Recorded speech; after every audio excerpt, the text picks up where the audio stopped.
usually comes to those who work for it. Still, most of us would rather not think about it that way. After all, it's so much more satisfying to dream about stumbling upon a briefcase containing millions of dollars while poking around the alley next door. And while that remains a fantasy for most of us, for one Brazilian man it wasn't too far from reality. In the summer of 2017, a 50-year-old father of one, identified only by the initials FG, made a startling discovery.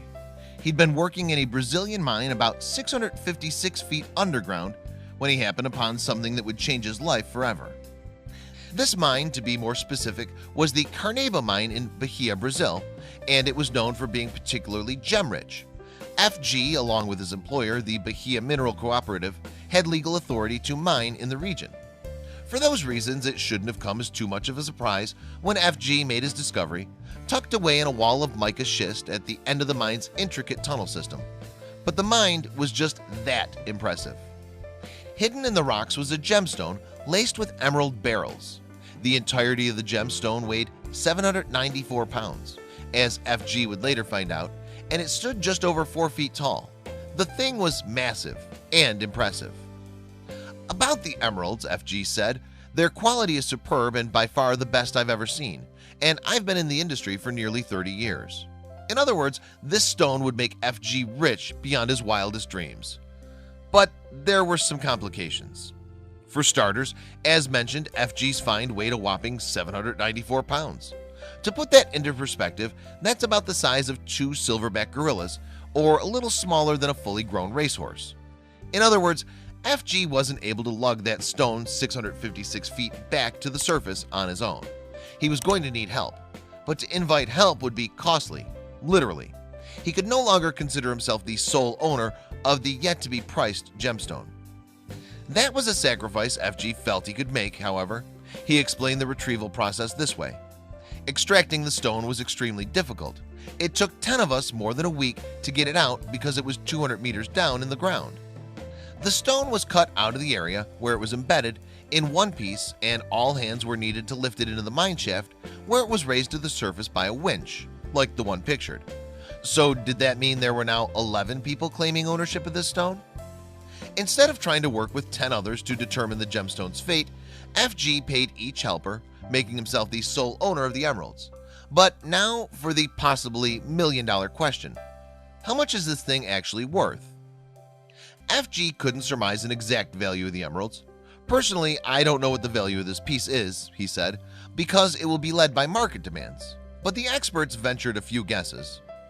While finding a gemstone this large is already rare, FG's find was particularly rare because of its considerable size and the quality of its gigantic crystals.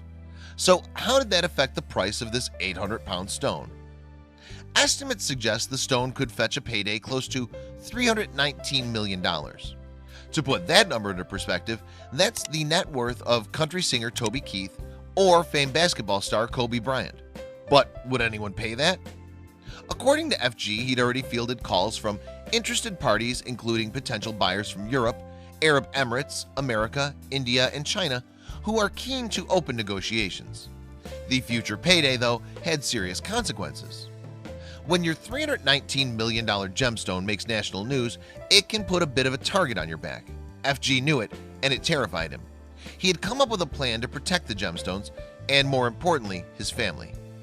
With visions of gun-wielding Brazilian gangs blowing a hole in a wall to get his gemstone, as they'd done in another heist seen here, FG kept his treasure under the watchful eye of armed guards for 24 hours a day, 7 days a week.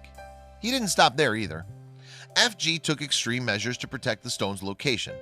"I can't reveal anything about the whereabouts of the stone," FG said, "or how it's being kept and how much I paid for it." FG even had the stone moved regularly between different secure locations. He took one more precaution too.